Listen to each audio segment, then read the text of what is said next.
is your news bulletin from Power 102 Digital.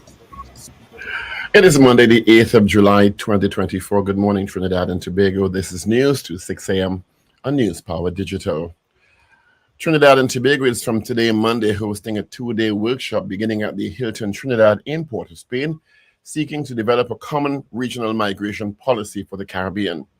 It has the backing of the CARICOM Secretariat and the CARICOM Implementation Agency for Crime and Security, with technical support from the International Organization for Migration. The initiative marks a significant stride in the development of a common regional policy to strategically leverage migration as a development tool in the Caribbean community.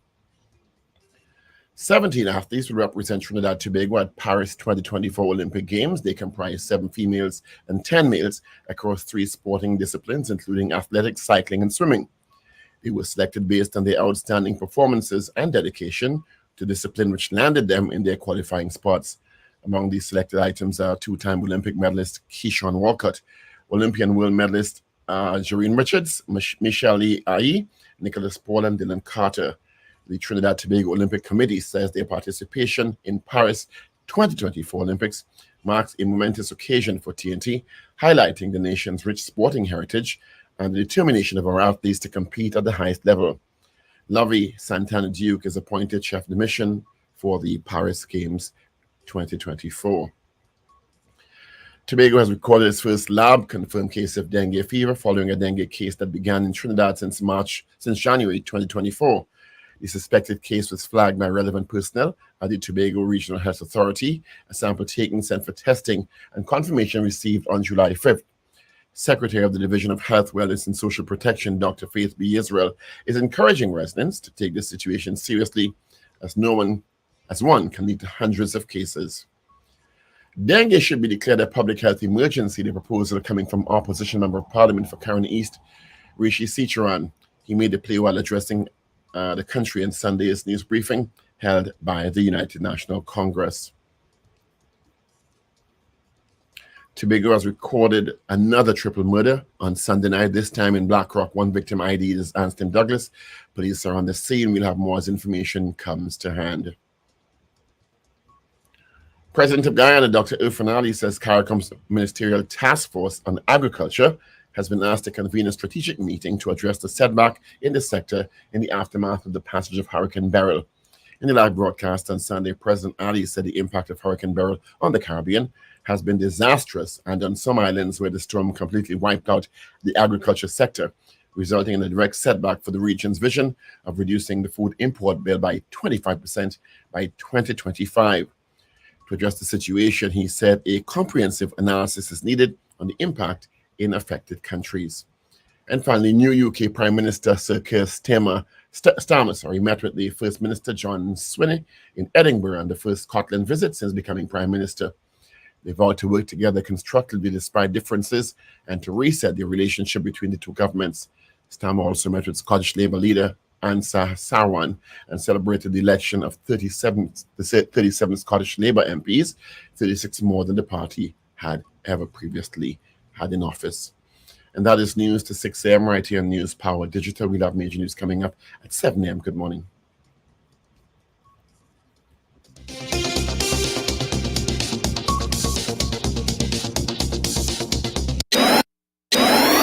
Up to date and credible. Power 102 Digital.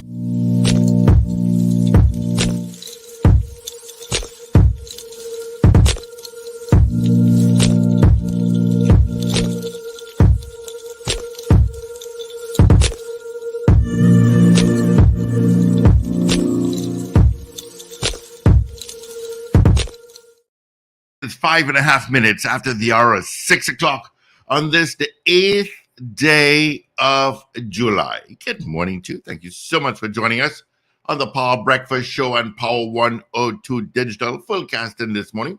We just heard from Dr. Paul Richards. We'll hear from Wendell Stephen.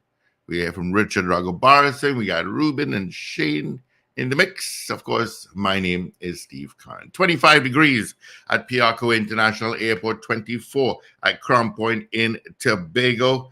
And I'm wondering what the weather is going to be like for today. Is it going to be sunny? Oh, they haven't updated it yet. And traffic-wise, nada. Nothing. Nothing. All right? It is the first day of the school holiday. So, no kids going to school. So, there's no traffic. All right? Good morning to you, Paul. Good morning, Steve. Good morning, everyone. Good morning, pal. How you doing? How was your weekend? Restful. Oh, I am the complete opposite of you. Quite restful. Yeah, I'm complete opposite. My mother celebrated her 88th birthday on Saturday. That's amazing. That's great. Yeah, we had a rough one. So my brother is at the St. Augustine Private Hospital. So we had a rough one this weekend. Yeah, he'll be all right. He should be out by tomorrow, I think. I don't know. We'll wait and see. You know what happened? He just he was home and he just collapsed.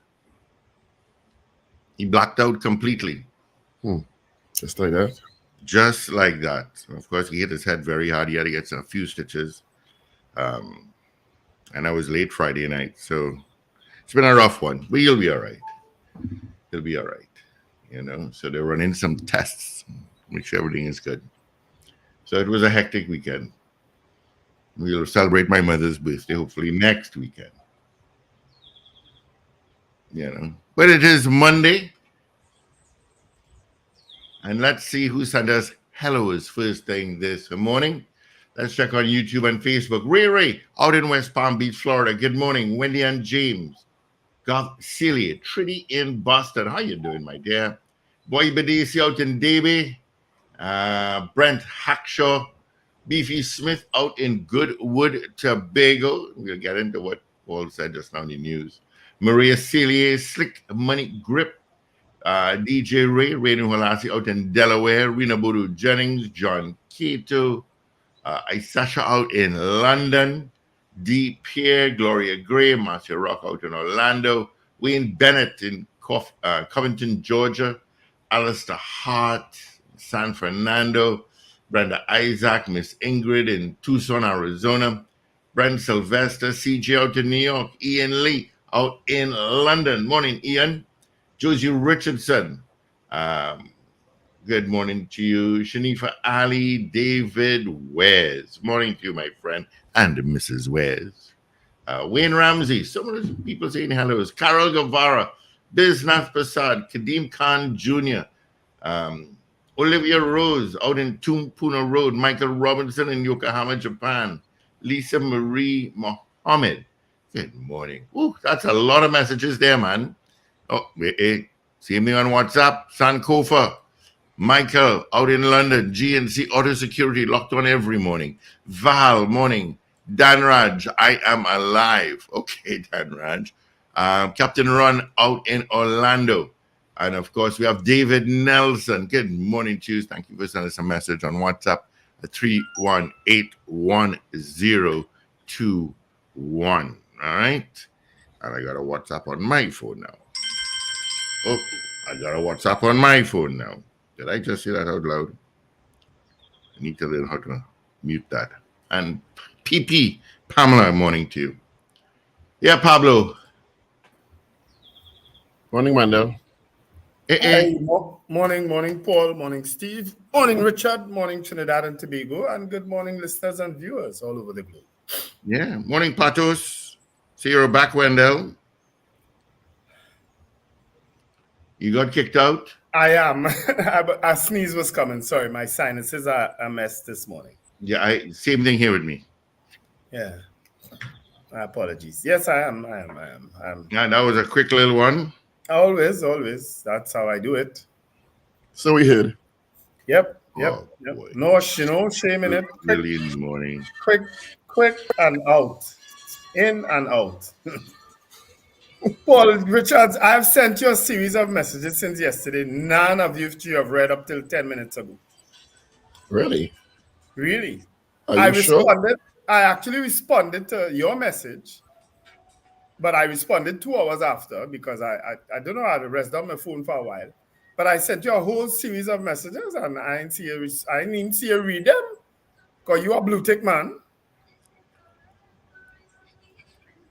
So I say, but like Paul, I say you must eat all all that cuckoo and crab and callaloo and thing and knockout?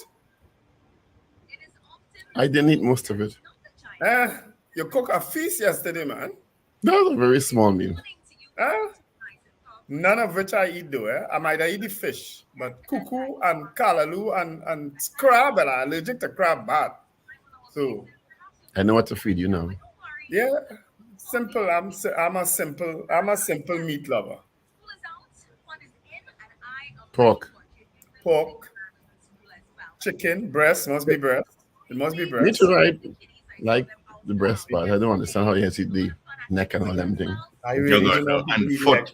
I don't know people eat foot leg and and thigh. back No. and Yeah, I can't thigh get and it. can't get them. Oh, Breast God, and no. wing. Them pieces of chicken that look so raw and disgusting. And people eat that to the bone. No. Yeah, not me. Mm-mm. And the breast has to be well cooked. I don't want to see anything. And seasoned. Yeah. You know, it had to be. I'm very particular about my meat. You know? Eats, I should say, meats. Anyway, TNT's Olympic team has been announced. I was actually Well, just they have. reading it. I was actually just reading it, you know. My understanding is one of the smallest contingents we've sent to an Olympics in about 30 years. I suspect it is. Smallest? Yeah. Really? 17 people alone. 17? 17. Oh, crap. And we have quite a bit of officials though. We have about 10 or more officials. We almost have more officials than players. Yes. I'm not even being facetious.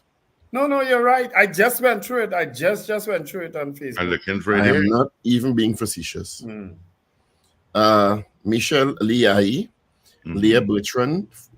Michelle is the 4x100 relay. Leah Bertrand, 4x100 relay. Sol Frederick, 4x100 relay. Akila Lewis, 4x100 relay. Sana Frederick, 4x100 relay in reserve. In terms of shot put, Portius Warren, Keyshawn Walker, which we announced last week, qualified in the javelin. Jareem Richards, 200 meter, 400 meter, and 4x400 relay. Devin Augustin, 100 meters. Jaden Marchand, 4x400. Shaquem McKay, 400. Renee Kwao, 4x400. And Elijah Joseph, 4x400. So it's really the athletics shot put. But I read a story this morning. We have swimming and cycling too. Swimming and cycling will be added to And- this list. Yeah, something else. Yeah. Yeah. Because we have 2 in cycling. Dylan Carter and Nicholas Paul. Yes. So, small contingent We don't have a 4x100 men for the first time in a long in a long while. Yeah. Yeah. Yeah. Mhm. They didn't qualify. We wish them all the best and support them all the way. Yeah. Small or big contingent, we support them all the way. We hope we get a couple medals coming out of Paris 2024. It's extremely expensive to go to Paris for this Olympics. It is. It's I have several expensive friends actually Paris period. wanted to skate across, but the accommodation is ridiculous. I can well imagine. You're paying like 20,000 euros for a place, and you could only take it for a month. Mm. The least you could take it is for a month. Anywhere close. I mean, You mean even the Airbnbs have even gone up?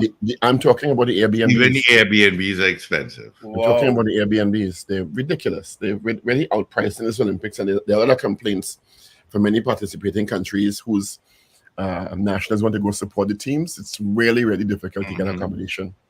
Yep, and of course the bigger countries subsidize their support into these Olympic Games. Yeah, they buy up a lot of the real estate and give it back to the nationals who want to go. You understand?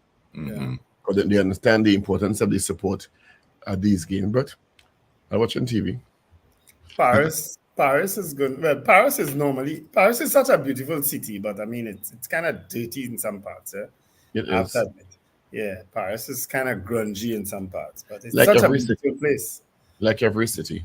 Yeah, it's such a New beautiful. York, London. If you go in the Oh, turn God, around don't corner, talk you about end up New in a York. dingy place. Let me talk about it. Not happening to Tobago over the weekend. Yeah, what was the story you said in the news, guys? A triple murder in Tobago? Confirmed the case of dengue, and there was a triple murder in Black Rock last night.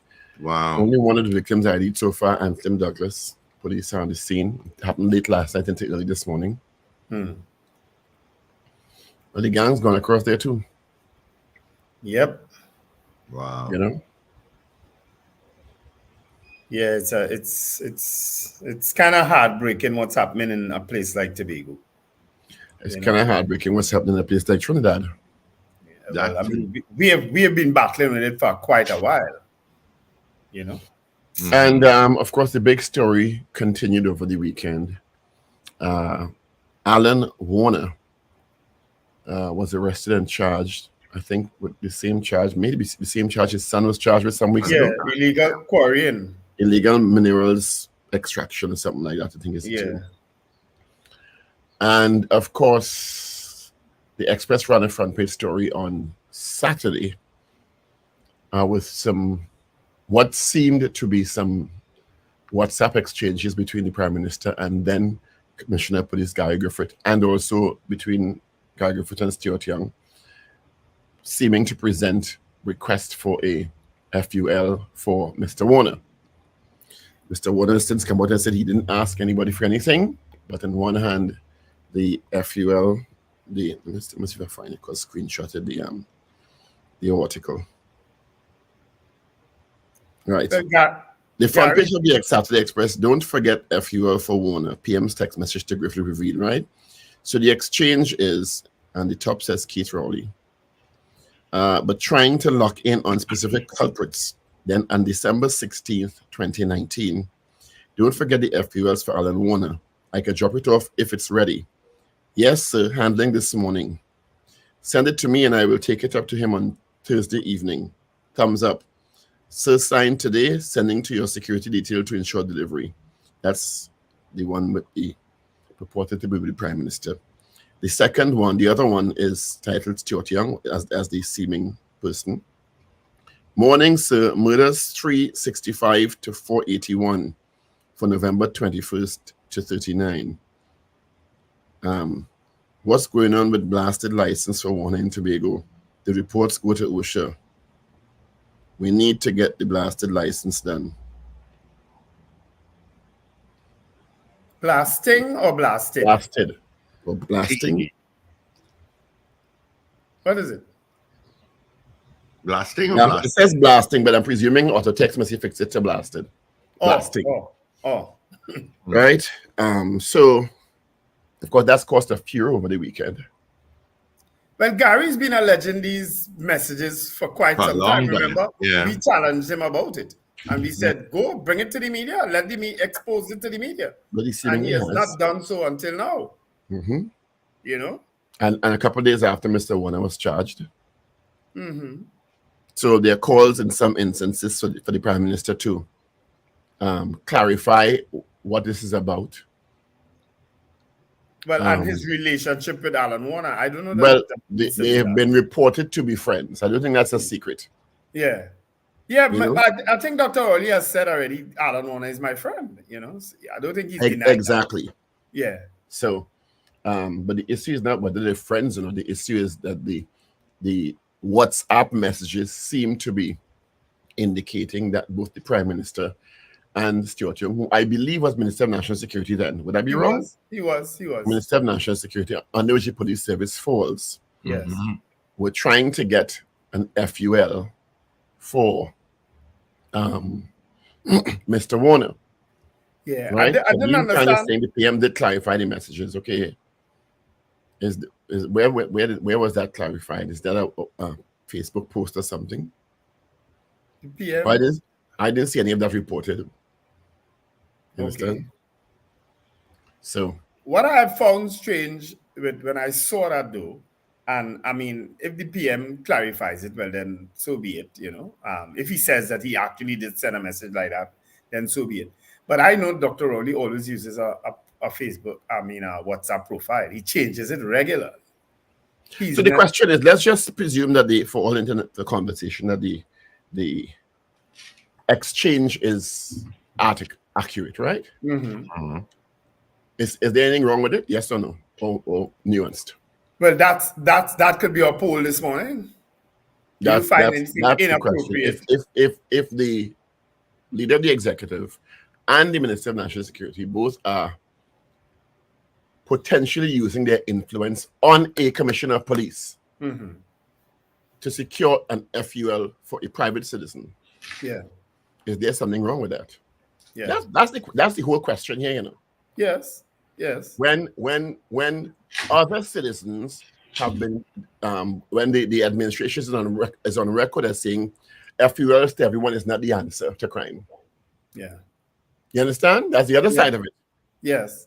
Because the administration, through the Minister of National Security, the present one, had been saying, so in the article, Dr. Rowley is not denying the message, so says Kadeem Khan, right? Now there's Minister Young.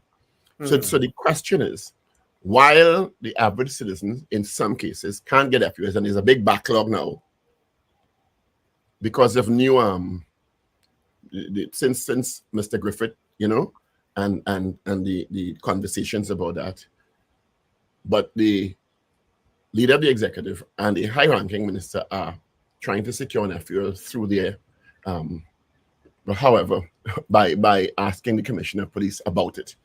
And that's the conversation. Yeah. But what does the commissioner of police have to do with a blasting license, though? Their license, shouldn't that come under energy? What blasting license are you talking about? Didn't you say license? The blasted license. There was a Trinidad line. Okay, because I got the impression that license is no. I think the license text for corrected it, and he was trying to say the blasted license, like a Trinidad cuss. Well, sure, John does cussing. He don't need not a blasting license. He don't need to I cuss think blast. The text is trying to say what's up with the blasted license. I hope that don't take you off because it is, you know, that little touchy. You understand? I think it's a blasting license. It's the blasted license. But Finbar is saying a blasting license uses explosives. I don't know any license is called a blasting license. Is that it? But or is that another? Or is that another thing now? No, but it's not about the quarrying issue. I don't know. I wasn't there. Oh Lord! I was under the impression they were both talking about the FUL thing, but so they're saying quarrying now, which puts another spin on it now. Because we don't know. Thank you for clarifying because I don't know. So Finbar is saying the commissioner needs to approve the contractor to use the explosives for blasting the rocks. So that's what I thought. I didn't know that came under the commissioner. Well, then those both instances have questions to answer. Yes. You understand? Yeah. Because then these people are people of influence, and they are communicating with a sitting commissioner of police, right? Seemingly to expedite these licenses. Yeah. On behalf of this person. Well, that's the interpretation of the then commissioner of police. Yeah. So and that's why the conversations are about it. Yes. His interpretation is that by them messaging him that they will bring in pressure to bear on him. Exactly. Nobody has answered. Nobody has said yet, though, Paul, if the licenses were in fact granted. And that's true, but the issue is not whether they were granted or not, you know. The issue is that they were asking the commissioner to do this. Right. So they made whether they granted or not irrelevant. Right. No, it's not. I think it is relevant. If he did grant them, it's another conversation. Right. So because the commissioner of police is supposed to be an independent office holder. Right. So if a prime minister messages a commissioner of police, right, to ask about a license for a friend of his, nothing wrong on the face of that. If in fact, well, I wouldn't say so. Well, I wouldn't go carte blanche. Nothing wrong with that. So all right. So we can define that. No problem. My issue is if in fact the commissioner, based on that message, granted that license to the gentleman without going through the investigative process that is required, then we have a problem. You see, Wendell, the people who essentially appoint the commissioner are the people who are asking for the favors. You understand? So to say that there's not a question mark over that is very strange thing. I Good morning, didn't say Ragoobarsingh. there's no question mark, I said, But you said nothing wrong with it. I said on the face of it, there's nothing wrong with that, Paul. You will call nothing- and ask. You will call and ask somebody if something happened. No, ready for somebody to. No, actually, no. Well, not if I appointed them.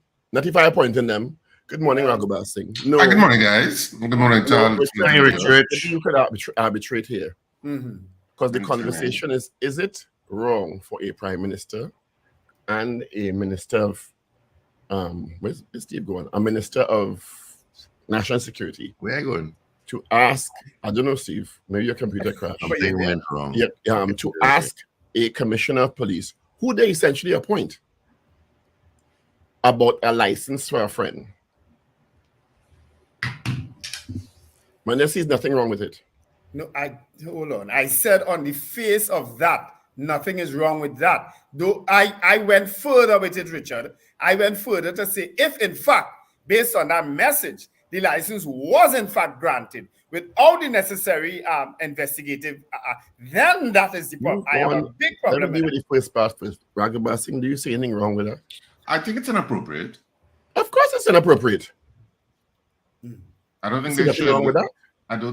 I think you have to be very aware that at that level, that when you ask anything, it is perceived as a favor in an indirect or direct way. Because if I'm as the prime minister contacting somebody and say, I have a friend and I'm just inquiring on the status of whatever, there is an implication in those words to prioritize To expedite it. my friend because of who I am. Yeah, and it's I I don't have to appointed. actually say the words, but there is an inference because of the position I hold. So I think position holders just have to be very careful in how they phrase whatever. I'm not saying they break any law, you know. In how they Don't get me wrong. Yeah, I want to clarify. Well, that's how it could be Richard interpreted. is the right word. It's inappropriate. That's how it could be interpreted. And I don't disagree. I wouldn't disagree at the end of the day that it will be inappropriate, especially if the license was granted. Well, that's another limb of it. Yeah. That's another limb of it. But we're talking about what we have in the public domain now. And that could be the question this morning. Does the public think it's appropriate or inappropriate? Well, you had to ask one.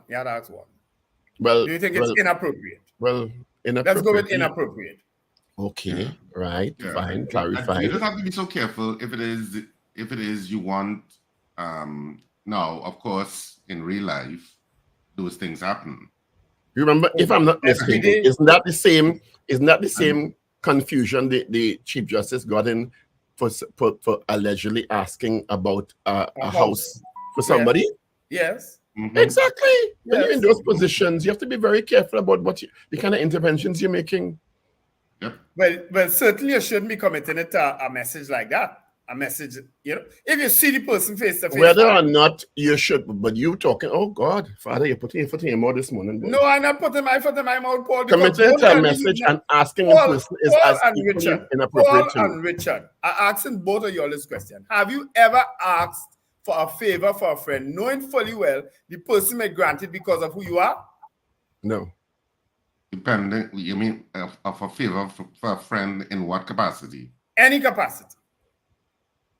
I mean, I can't say absolutely no. Paul says absolutely no. I can't say absolutely no. I mean, you may have asked for a favor for Well, yeah, somebody. you asked for a favor. But I mean, it's on a very... Wendell, you're conflating different things now. I'm not conflating issue. nothing. Because me? Richard in his capacity as Richard is the one of the principals in R&R Productions, and I have a friend who wants a ticket. Yes, I will ask Richard. Okay, so and I'm saying the level of hypocrisy, I don't how I should put it, clarify it in terms of categorize it. I don't categorize hypocrisy. Hypocrisy is hypocrisy one way or the other. And we all ask for favors. We all. That's why I say I'm not disagreeing with you all that it may have been inappropriate for at that level, right? But come on, we all ask for favors. Everybody. So you have no problem with it then? I have a problem with it. If in fact Gary Griffith gave those licenses right away, I will have a problem with the Prime Minister and Stuart Young. I will. But nobody is saying that the licenses were granted. If Gary Griffith, is FUL licenses you're talking about, right? Yeah, if Gary Griffith, on the face of that message from Dr. Rowley asking about a FUL license for Alan Warner, just signed off on it, then there's a big problem. I ain't no hypocrite. I wasn't a hypocrite then. I won't be a hypocrite this morning. It will be a problem for me for Dr. And then I'll tell you something. Richard might remember this. I tell Dr. Rowley in the tea room already. I say you've made mistakes, and that at the time Louis Leasing was mayor. I said that's one of the biggest mistakes. I don't think he's an infallible prime minister. No, he admitted it. He said yes. He said, as a matter of fact, Patrick Manning had called him and told him he made 3 mistakes so far. One was Louis Leasing. He puts people in the wrong position, and he's still doing it. He's still doing it. I ain't afraid to say that. Like? I think, you know what I think there is, I'm not getting into what you are talking about there, Wendell, specifically. But I'm just saying, I think it depends on, I think a lot of it is what exactly is the favor. Because on a high level, an FUL license is up there, okay? Because you're getting a license for an item that can kill a human being. Mm-hmm. So it's a serious level of how I would, if you want to call it intervention, if you want to use that stronger word. So asking or inquiring on that level can be construed if the Prime Minister asks anybody to have a friend and I'm inquiring, there is an implication. Yes. I'm just saying that's that. But there are low-level favors and there are high-level favors. That's a kind of high one. If you're saying expedite and suppose the person does not qualify for a FUL license. Well, Richard, for whatever reason. The message didn't say expedite. The only, to me, way out of this is I didn't see the message. Let me contextualize. Is if the license was already approved and they were following up. Is that what the message was? No, well, that's what I said. Let me say it to you. Oh, okay. And it's also important to know we saw a part of the message line. So sometimes what comes before and what comes after adds more clarity. You understand? So, but in any case, as Richard often says, the optics not good. No, nobody arguing that, as I say. But somebody needs to tell me if, in fact, those licenses were granted. Because if those licenses were granted, then the Commissioner of Police was wrong and the Prime Minister was wrong. Both of them.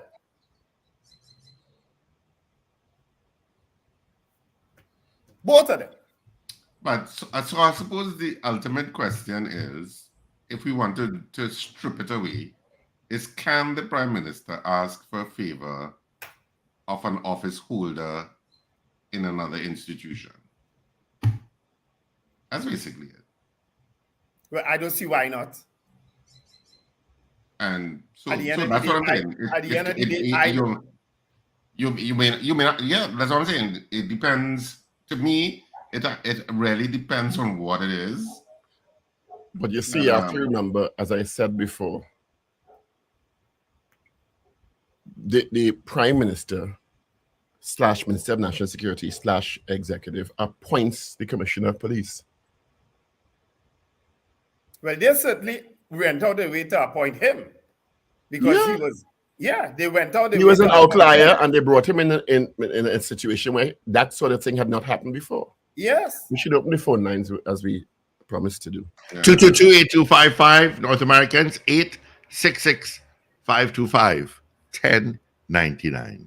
Good morning, Tobago. Sadly, another triple murder is being reported. Oh my God! In Black Rock. Seemingly happened late last night into this morning. Yes, I saw it on my timeline this morning, but I thought it was old news, Yeah. Yeah. That's He said crazy. 4 hours ago. But it's a difficult ethical question in the sense that, because the prime minister will simply say, I'm not asking for a favor.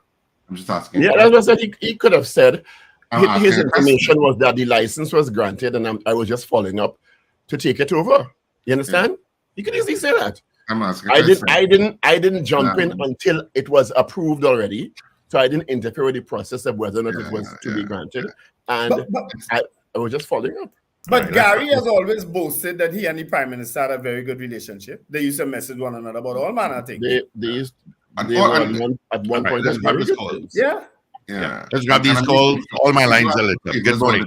So, I mean, in life. Yeah. Good morning. Morning. Good morning.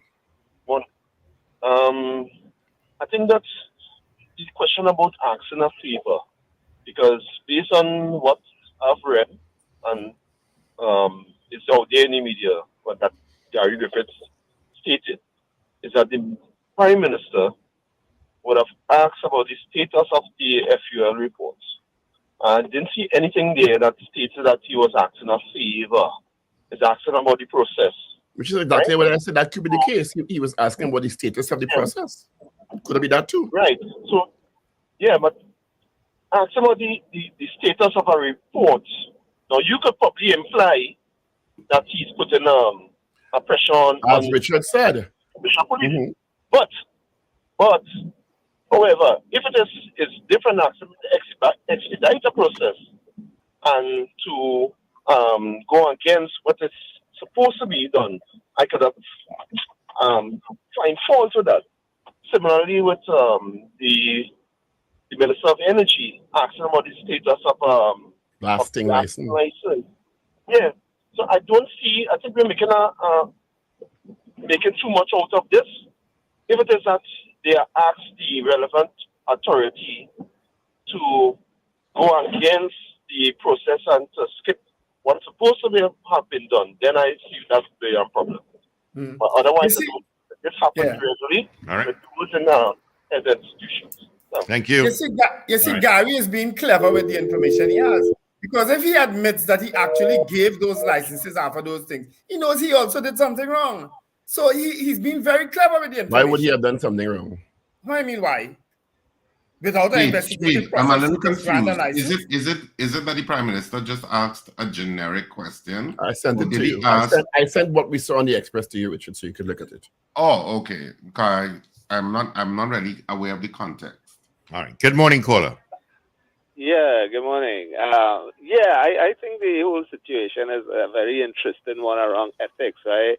And the idea of power. I think we saw it in the Me Too movement when we saw people, men of power, being held accountable to how they dealt with women and their underlings, and being held account by the words and by actions and within private spaces. So it showed that people with certain power could influence just by the simple of words, and then they were all drawn into court years later and whatnot. And yes, power, that's why they ask it to But leave. eventually it's up to the office holder to comply or not comply also. Well, there's the thing, but that's why the idea of leaving the room, because you can influence people around you. And you are saying, hey, you need to lead. You cannot be in this conversation at this time, because they recognize that Wendell Stevens, Richard Ragoobarsingh can influence specific people just by presence, just by a nod, just by a glance, just thing, And sometimes when you're in the room, meetings with the room, and you can't say anything, even people complain about that because they say, no, they're still in the room. So we know people, that's why privilege comes with specific rules and regulations. When you have privilege, and then you either have to stay away. So if you want to do certain things, you have to do it in specific ways and highly things. We have seen it around. People had to leave positions in other parties and other political positions just for the mere things of things, and they had to step down from those positions and stuff. So I think, it is problematic when a prime minister speaks to an underling, and we saw the car park issue. The car park issue was a thing in the president house. Just a thing. It's just the sheer presence of the weight of the office. It's immense. It's immense, and that is why they have rules for those weights of the office. And I think, Wendell, that thing is problematic, big time. Yeah. All right. Thank you, Dean. All right. Thank you. Good morning. Hi. Good morning, gentlemen. Morning. I would like you want to get on to the Prime Minister and question him about this whole thing up. Let him play his name about this whole thing up. That's a process. Yeah, that's a process. It's not as that. All right. Thank you. It's a process. Two more calls. Good morning. See if you could call you and see. Good morning, gentlemen. That's WhatsApp. I don't get a reply. Morning. Hello? Morning, sir. Yeah, morning. Good morning, gentlemen. Dr. Paul, I think when you were reading the messages, I think you alluded to the fact that Gary did say it was approved and he was sending it to his security detail. So Yeah, I think I got that from when you earlier read the exchange of messages. Yeah, well, there was a thumbs up. Let me read them again. Right. No, he did say that it was approved. He signed off. It was which means it was approved already. Yes. Well, he said, but I'm not sure what the process Oh yes, is. sir, signed today, signed off. sending to your security detail to ensure delivery, which means it was signed and approved. Okay, right. Thanks for that clarification. You're right. And to me, that exerts his influence as Prime Minister, who appointed the commissioner, and he wouldn't normally turn him down. He expected coming from the Prime Minister at that level. But you don't know. You're saying so, but you don't know. Don't know what? You don't know if it could have been signed before. You're saying because the Prime Minister inquired that it exerted influence. It could have and it could not have. It may have been approved before. And so what is the reason for the Prime Minister asking? Maybe he is following up on the status of it. And I get, and that's why we're discussing it, you know. We're discussing it because there are nuances involved in someone holding the office of Prime Minister, even asking about it, in my opinion. Right. And you want to look at that against the backdrop of the amount of persons that have applied for firearms over the so much years for the past commissioners, and they can't get through. The list is, I think Gary said 2,500 or more. 25,000. 25,000. He approved 6. Look at that figure. Yeah. And here he's a commissioner now appointed by the Prime Minister, and he's trying to expedite that and give people who are qualified. Do you know that he's trying to expedite it? No, I'm saying the whole process. Gary didn't deny that, Paul. Gary went there with the intention to expedite some of those applications. Right, and this is why. Oh, you're talking about the 6,000? Yes. Okay. Yes, and that's why he issued about 1,000 per year or something like that. Can't remember the figure, but he did try to clear up that backlog, and this is what he was doing. Because it was a backlog. Yes, it was 25,000 waiting, and they can't get. And it caused corruption. That you're paying this senior soup to get it. He had a relationship with the commissioner in the past. You know that happened. Businessmen paid $1,000 to get a firearm. So Gary came now and tried to clean up that process. But here it is, the average citizen will have still had problems to get it within a reasonable time. So by the Prime Minister inquiring about the status, he's exerting that influence there on the commissioner. You can't do that. And then for a blasting license for the quarrying, and here now we're hearing that he was arrested, this Alan Warner. So he didn't get that license then. Say again? So he may not have gotten that one. The quarrying license. He got the first one he got. Well, I don't know. I don't think so. And I'm not too sure because they made some raid and some quarrying, you know. And this is where I think he was. Yeah. All right. What the papers were saying in the news, you know. So I think the whole thing there by that asking coming from that level, high level office, to me, that exerts a certain influence. There is a power dynamic involved there. No one can deny that. Right. I think so. Thanks again, John. Thanks, All right, gentlemen. So, based on the revelation, papers? Based on the revelation of that caller and what you just reread, Paul, it is wrong. It is wrong what the Prime Minister do, and it's even more wrong what Gary do. Because if he approve it based on that request from the Prime Minister, both of them wrong. But you're saying if, remember that. Right. So Yeah. I All could only say if. Right. 6:45, Monday, 8th Yep. July. Headline. Let's start with the Express. Mosquito mayhem. A surge of the mosquito population has increased worries about dengue and other mosquito-related diseases across the country. Warning over long delays for cases. Criminologist welcomes the passage of the bail amendment bill. What a week was last week. Smooth voting at TPP elections. Cicheran today are saying come clean on dengue figures. Saddam wants Rowley and Warner integrity probe. That could be another question. Backup faints and loses loaded gun. Protest granny has a day in court. Let's go to the Guardian online for today now. I could do the Guardian if you want. Okay, please. All right, so the front page of the Guardian, the headline is Who Lied?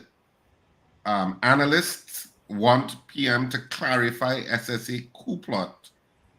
Claims after strong denial by former head. Of course, former SSA Director Major Roger Best, of course, said it was ludicrous and preposterous. Yeah, basically those words. So I tried to call him on the weekend, but he didn't answer. So yeah, so there's a picture of both Major Best and the Prime Minister on either side of the headline. The main picture is of Pure Bliss. I think that's probably from Tribe. Is it from? No, it's from Bliss 2025 presentation during Tribe's band launch at the Queen's Park, Savannah. Tobago records first dengue case for 2024. Opposition to Integrity Commission investigate Rowley's friendship with Warner, and smooth sailing for TPP elections. All of that is on the front page of the Trinidad and Tobago Guardian. But didn't the Integrity Commission already investigate some townhouse situation and found nothing was wrong? Yeah, well, I'm not too sure what they're asking them to investigate that. But anyway, on the back page, netballers target world qualifiers. And that's the main story on the back page. And that's it for the Trinidad and Tobago Guardian this morning. Let's move to the news day for today. Now, cops nab gunmen seize AR-15 in Cunupia. Maracas lifeguard save man drowning in Tyrico. Saddam Hussein, Integrity Commission must probe Alan Warner's FUL application. Plan to combat Woodlands mosquito infestation dengue battle. As cases rise, the Alsing Cicheran square off row over dengue fever. Siparia fire leads cops to dead man. Seafarers seek shelter from Hurricane Beryl. Doppler radar, a precise weather warning tool. That's the Minister of Public Utilities at a presentation. Griffith, I am not part of SSA coup plot. Sitahal and 5 others to be honored at law school's 50th anniversary. So, and those are trending stories next. But the other thing is that in the Prime Minister's presentation in the Parliament, there's a lot of talk about coup. But I don't think the Prime Minister is the one who mentioned the issue of coup or no coup. You know? I think the papers reported he stopped short of calling it a coup. Yes, yes. So this attribution that people are putting that the Prime Minister said it was a coup attempt is quite curious to me. You understand? That's being doubled down on as if it's something the Prime Minister said. And that when I heard the presentation in Parliament, the Prime Minister, the scenario he described seemed like an attempted coup, but the Prime Minister made no reference to an attempted coup. All right. And that's the headlines, gentlemen. Yeah, that's it. Let's get the results of our morning poll from Friday. Friday, we asked you, do you think the situation in the SSA outlined by the Prime Minister was an attempted coup? Yes or no? And 67%, 67 said no. So this is my suggested question. Where is it? Yeah. Is that okay? Something is wrong with after FULZ. That is in relation The Prime to... Minister asking the Commissioner of Maybe Police some comment needs. FUL. You don't need to put that is in relation. Take out the word that. Just put in relation. Take out that is. Yes, boss. You're welcome. That's why I'm here, you know. A lot of people think, To finesse the pool. Yes. To finesse the pool. Aye. You're getting quite good can at take it. out is too. You can take out the apostrophe S too. Yeah. And is. Papa, you got too much rest over the weekend. So start dialing 222-8255. North You're getting good at Americans, finessing toll the pool free, now. 866-525-1099 on WhatsApp at 318-1021. Do you think the Prime Minister asking the Commissioner of Police about an FUL in relation to his friends is appropriate? Have we confirmed that this is in fact a real message? They said it was in the article. Huh? They said in the article it was confirmed. Well, it's a general question. Let's go. Mm-hmm. It's a hypothetical. Okay. All Let's right. They have votes coming in there already. So All right, then let's get to it. Boy Bedisi, yes. Josie Richardson, yes. Wayne Bennett, no. Do I have any before that? No. Okay. Let's see. Put your name next to your message on WhatsApp. I got a no. I got another no. All right, Karen. Okay. All right. So let's get those votes going. All right. So I got Hector saying no. Andre saying no. Brent Hackshaw saying yes. Do you think the Prime Minister asking the Commissioner of Police about an FUL in relation to his friend is appropriate? So that's our poll this morning. 222 Talk, 222-8255. North Americans 866-525-1099. Absolutely toll-free. People streaming on various platforms. You can send your votes via the messaging portals there. And if you're watching us on METV, you and listening to us on smart devices, you can WhatsApp us at 318-1021. Yep. All right. Cascade St. Anne says no. Just Archer Kennedy, no. Julia S. Batiste, no. Andre Reno, no. Yes. Ish out in Malik, yes. Whoa, what happened there? Whoa. Okay. Don't know what happened there. Carl M. Jack says yes.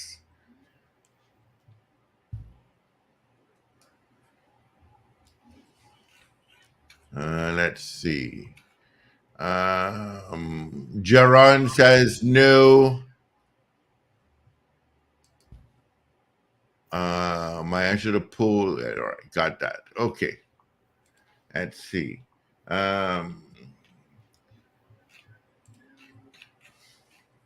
Heck, my computer is freezing. Joyce Litt says no. What says you, caller? Good morning. A big no. Thank you. Good morning. Oops, it easy. Morning. Hello, good morning. Morning. Orlando calling. Captain Ron, morning. No, this is not Ron. This is Orlando. Listen, Orlando, sorry. I do not think this is inappropriate, and here's why. I give a simple example. I got a call a few weeks ago. I run a session on citizen AI. Okay, and these sessions are booked. I got a call from a very senior person in government, local government, very, very senior. Saying, listen, my son is trying to get into the program, and I understand it's booked. But my response was, yes, it's booked until September 25. You can get him in at that point. I think it's all in the response. You know, it's standard, it's part of the course. Okay. Now, if he said you have to do it as a quid pro quo and in exchange for ABC, that's a problem. But just asking a question, regardless of how it is framed, I think the onus is on the person who is being asked to hold the role of ethics and respond. It's part of the course in the industry. We all ask for favors. Thank you. That's all I have to say. Thank you, Orlando. All the best. Yes, Good morning. Good morning. What is wrong with it? I should know. All right. Good morning. Wait, some people are mixing up their answers. They say nothing wrong with it, and then they say no. If nothing is wrong with it, then your answer has to be yes. Yeah. Good morning. Good morning. Morning. Well, they will mix it up because they're not reading it properly to say appropriate or inappropriate. It is quite appropriate. That's what friends are for. And he then asked him to, from what I read, that to break the law. He was just inquiring. I find there's a whole set of mischief there. Of course it is. That they But print that's on the part of the course. All The right. Prime Minister buy that mischief wholesale.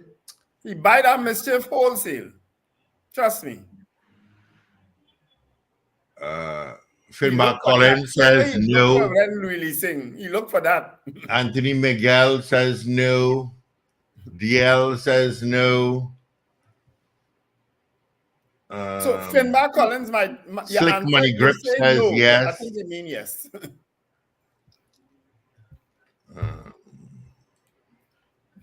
Okay, Emmanuel in a very hot Fort Lauderdale says no. Good morning, caller. Caller, good morning. Good morning. My answer is yes. All right, thank you. Good morning. But changing my answer is yes. It is appropriate. All right, from Anota, yes, thank you. Captain Ron says no. Finbar Collins says yes.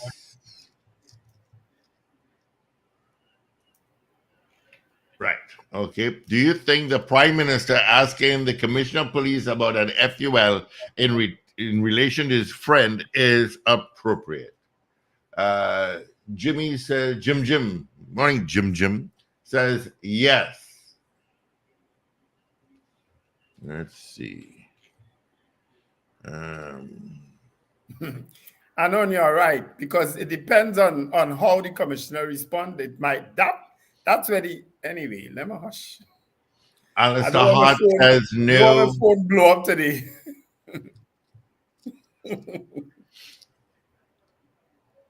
Now that I'm back from my few days of a whole video. So do you think the Prime Minister asking the Commissioner of Police about an FUL in relation to his friend is appropriate? That's our poll this morning. What says you? How do you discern it? 222 talk 222-8255. North Americans 866-525-1099. That's absolutely toll free. People are watching us on various streaming platforms. You can vote via the messaging portals there. If you're watching us on METV, you can send us a WhatsApp at 318-1021. Cheryl Henry says yes. Do you think the Prime Minister asking the COP about an FUL in relation to his friend is appropriate? Good morning, caller. I'm going to say yes on that already. But did you all know about the Ramlugan quarter? Yeah, we're not, we'll deal with that next hour. So you said yes. Okay. Thank you. Good morning. What Ramlugan is used that? Good morning. Steve. Hello. Yeah, go ahead. What I just wanted to think of that quick thing here. You see, he didn't ask him to process it, He was asking if it was ready because he was going to be good. This is what I heard Paul read there. So what's so wrong about asking that? Did you vote already? He didn't ask him to process it. He just asked him. Hold on, Richard, I have a question for you. That means the man put in his legal application. What's wrong with that? Didn't you vote already? All the born Thank you. the Virgin Mary. All right. Royalty Forever says no. Wayne. Okay, thank you, Wayne. I think. Any more votes? Right. Let's get into Virgin Mary coming that scene. I don't know. We didn't ask the expedition. All right, AV is in. Let's get into our 7 o'clock major news. This is your news bulletin from Power 102 Digital. Mayhem and anxiety after a surge in the mosquito population. Tobago records its first dengue case for 2024. The UNC wants government to declare dengue a public health emergency. CARICOM's task force on agriculture to address setback following Hurricane Beryl. and Prime Minister of the UK, Starmer and Swinney, vowed to work together despite differences. Details in a moment.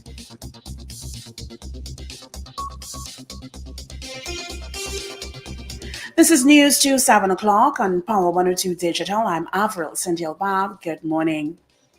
A surge in the mosquito population has increased worries about dengue and other mosquito-related diseases across the country. Residents in southern communities have complained about being overwhelmed by the swarming insects. Director of the Caribbean Public Health Agency, CARPHA, Dr. Lisa Indar, says that climate change and a number of other factors have brought a 200-fold increase in the number of dengue cases in the Americas, and citizens and property owners in Trinidad and Tobago are now being urged to exercise vigilance in dealing with the insect. Tobago has recorded its first laboratory-confirmed case of dengue fever following dengue cases that began in Trinidad since January 2024. The suspected case was flagged by relevant personnel at the Tobago Regional Health Authority, a sample taken, sent for testing, and confirmation received on July 5th. Secretary of the Division of Health, Wellness and Social Protection, Dr. Faith B. Israel, is encouraging residents to take the situation seriously as one case can lead to 100. The standard response for dengue cases will be carried out by the Public Health Services Department of the Divisions of Health. The Vector Control Unit will conduct inspection of the home of the positive case as well as residences within a 100-meter radius to check for and remove any mosquito breeding sites. Additionally, indoor residual spraying at the residence of the case and all residents extending 100 meters outwards will be carried out. Dengue should be declared a public health emergency. The proposal is coming from opposition member of parliament for Caroni East, Richie Sicharan. He made the pleas while addressing Sunday's news briefing held by the United National Congress. This is too late. This should have been done many months ago. The Ministry of Health has taken too long to activate a public healthcare education campaign. The results of the Tobago People's Party inaugural internal elections, which was held on Sunday, are in. Voting started at 9 a.m. and ended at 4 p.m. It took place at 7 polling stations across Tobago. The election was supposed to have been held on June 30th, but was postponed due to the threat of Hurricane Beryl. The results are as follows. The TTP internal election results. The new chairman of the TTP, or TPP rather, is Ann Natasha Second, Deputy Political Leader Dr. Faith B. Israel, Party Treasurer Orlando Kerr, Elections Officer Otis Noel, Assistant General Secretary Jacqueline Vanessa Adams, Assistant Party Treasurer Marlon Rodman, Education Research and Training Officer Sean McCoon, Membership and Mobilization Officer Akal Franklin, positions unopposed, Political Leader Farley Chavez Augustine, Deputy Chairman Joel Blessed Samson. While the party's interim political leader and assemblyman for Palatuve Speyside, Lance Farley Augustine, contested the position of political leader unopposed, had this to say. The process is running smoothly, the votes happened, and we're confident that we will have the best political team to lead the best political organization on the island of Tobago after this. Minister Stuart Young is the acting Attorney General as Senator Reginald Armour is out of the country on private business. A statement from the Office of the Attorney General and Ministry of Legal Affairs advised of Mr. Armour's absence and Young's acting appointment during the period. Trinidad and Tobago is from today hosting a 2-day workshop beginning at the Hilton, Trinidad, and Port of Spain, seeking to develop a common regional migration policy for the Caribbean.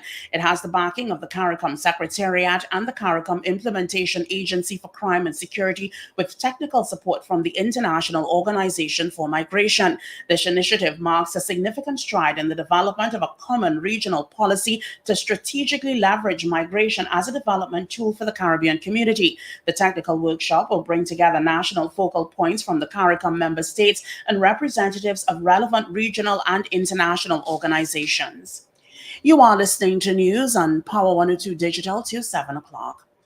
President of Guyana, Irfan Ali, says CARICOM's Ministerial Task Force on Agriculture has been asked to convene a strategic meeting to address the setback to the sector in the aftermath of Hurricane Beryl. In a live broadcast on Sunday, President Ali said the impact of Hurricane Beryl on the Caribbean has been disastrous, and on some islands where the storm completely wiped out the agriculture sector, resulting in a direct setback to the region's vision of reducing the food import bill by 25% by 2025. To address the situation, he said a comprehensive analysis is needed on the impact in the affected countries.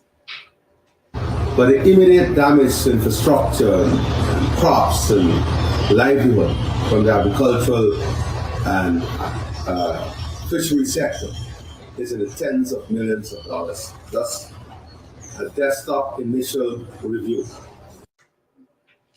Sir Keir Starmer met with First Minister John Swinney in Edinburgh on his first Scotland visit since becoming Prime Minister.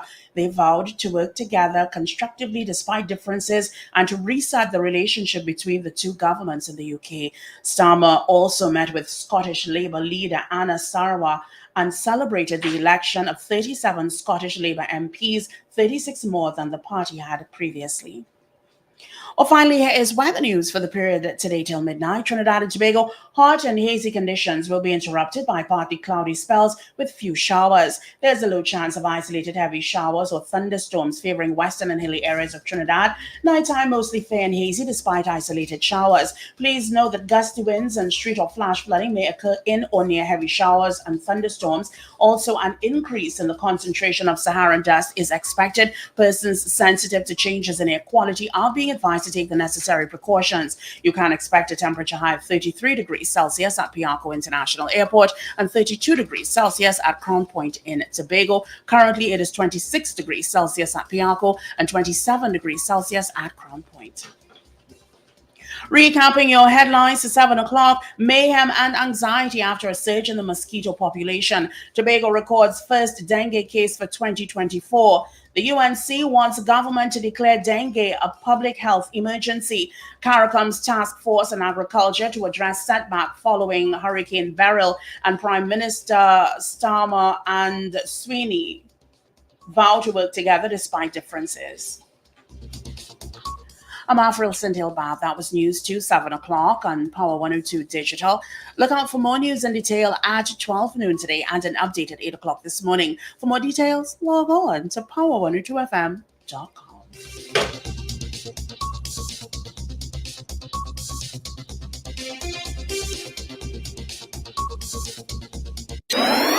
Up to date and credible. Power 102 Digital. All righty. Thank you so much, Avril, for our major news. You can join her again at 8 o'clock for our news brief. All right. Quickly, let's see if there's any traffic on this first day of the school holiday. A little volume go to Santa Rosa, a little volume from Trin City, a little heavier as they head by the interchange and clear sailing in the Port of Spain. Solowa got no problems. A little build up by Chase Village. All right. All right. So let's check if we have any more votes coming in. Yeah, I have a few there. Yeah. We got Beauty Culture saying yes. Esther Adams saying yes.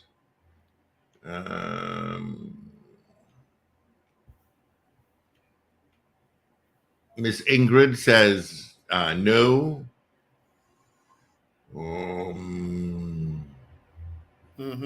Right. Okay. Right. And I've got Val saying no. I got Edison in Staten Island saying yes. And I have Gloria Charles Panton saying yes. What Mr. Griffith doesn't realize that if he in fact granted that license based on that message from the Prime Minister, that he has implicated himself. You understand? Because it means that he interpreted as pressure being brought to bear, and he just granted a license. Is that what I'm hearing this morning?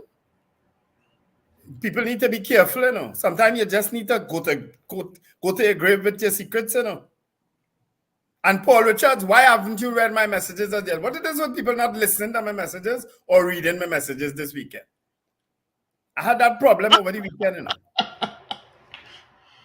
Well, I had so many messages over the weekend, I haven't even read all. All you're getting up and all your feelings with me.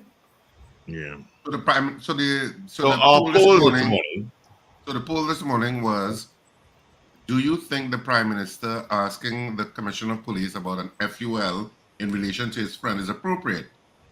We had 39 people voting on the poll this morning in the allotted time, and of the 39 people, 19 said yes and 20 said no. Wow. It's kind of an even keel. People on either side of the fence on this issue. Yeah. Marjorie had said yes, and Rena Boodoo Jennings said, I have already given the results. Don't come and that go to the next, that going tomorrow morning. From the time I have spoken and I've given the results, we should call Gary and ask him about this. Oh God, no, please. Because you know what you need to poll now? Was Gary wrong or right for giving that license based on that message? That is what we need to poll tomorrow. But do you know that he gave the you just read it. Based on the message? Well, let's call it to clarify. The interpretation is that the Prime Minister pressured him, because we don't know that. The interpretation is whose interpretation is that? Hold on. Whose interpretation is that? That's how people interpreting it, Paul. Who people? The people who voted. How you think they're interpreting it? And the ones who didn't vote that way, they interpret that too? No, people interpret things differently. So I'm saying you can only go based on the messages that are printed before us. Not so? No. Yes, you could only go based on that. This is not a scientific poll. Well, I'm just saying you're going based on that. You're just saying, okay. Based on the messages that you just read. Okay. You're just saying, hold on. Okay.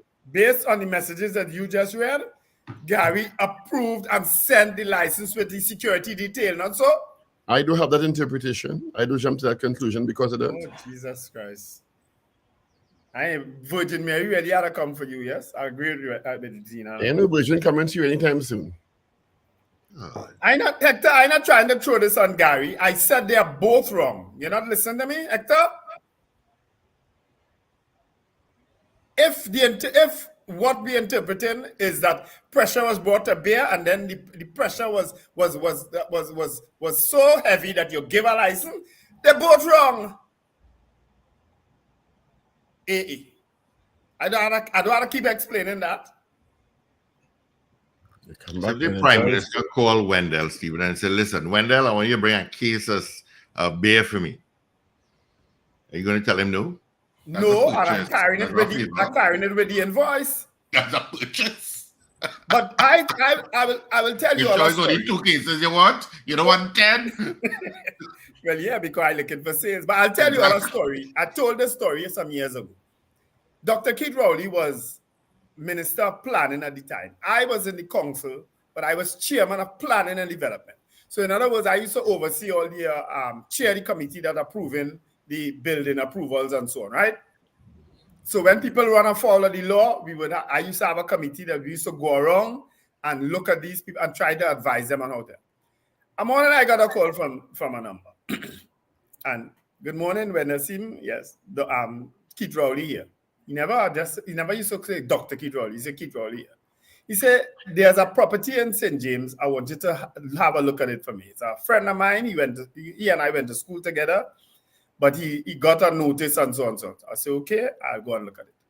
When I went, I saw that the man was putting up a building too close to the boundary wall. You understand? I went with a building inspector, and I advised him that this is the case. I said, Dr. Rowley did call me and asked me to come and look at it. Now, Dr. Rowley didn't tell me to go and help the man or anything like that. Eh? He just told me to have a look at it and so on. In other words, don't use my influence. And I didn't. And I advised that man, and that man did the correct thing. He adjusted his building to suit and did the correct thing. That's a true story. So you see now the Prime Minister...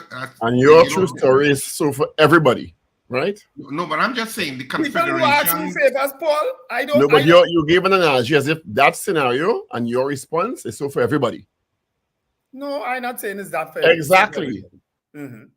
The configurations of how people can ask for stuff to be expedited is broad and all manner of situations.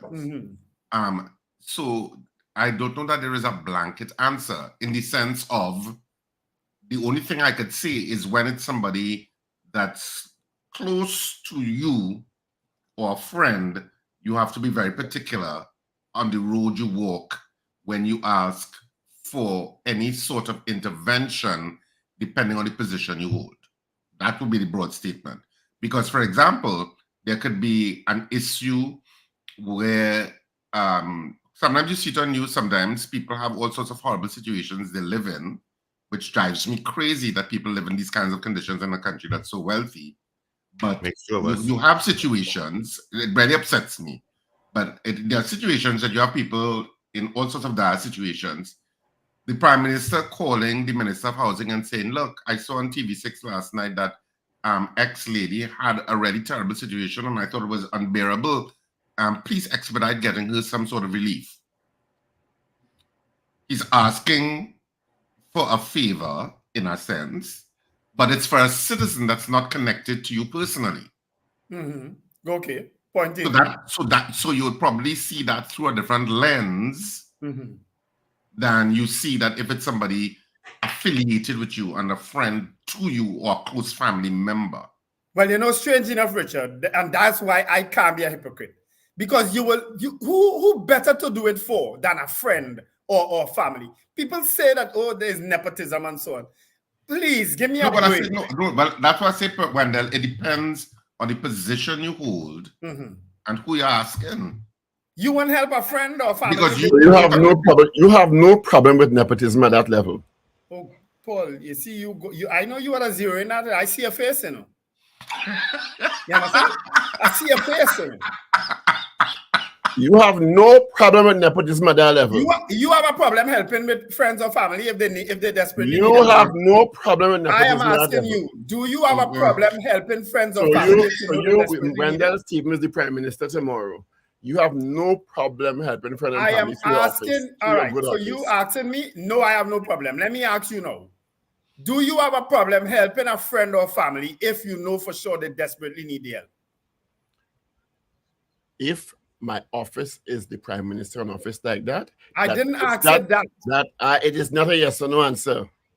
Oh, so you want me to answer yes or no, but you can't answer yes or no. That puts the person in a more advantageous situation than the average citizen. Yes.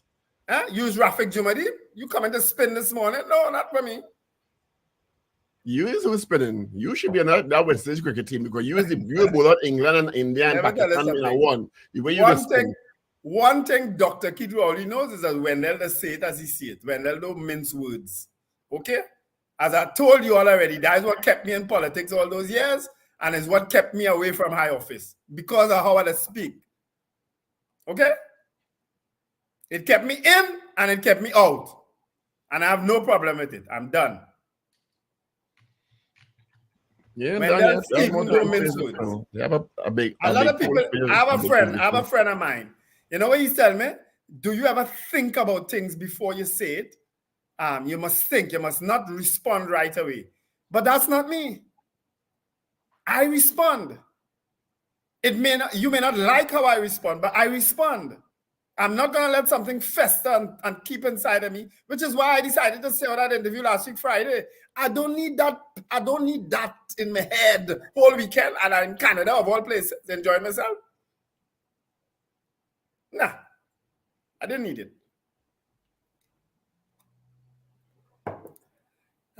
Anyway, are we taking calls? So we have a guest? Paul, you still didn't read my messages. You know, if you had read my messages, we would have had a guest. A guest? No. I sent several guest options to Steve Khan. Okay? Several. No, but you didn't read my messages. After I sent all the pictures of your food. Okay? I sent several guest messages for Steve Khan. Several. Sunday, the boy want to hug up.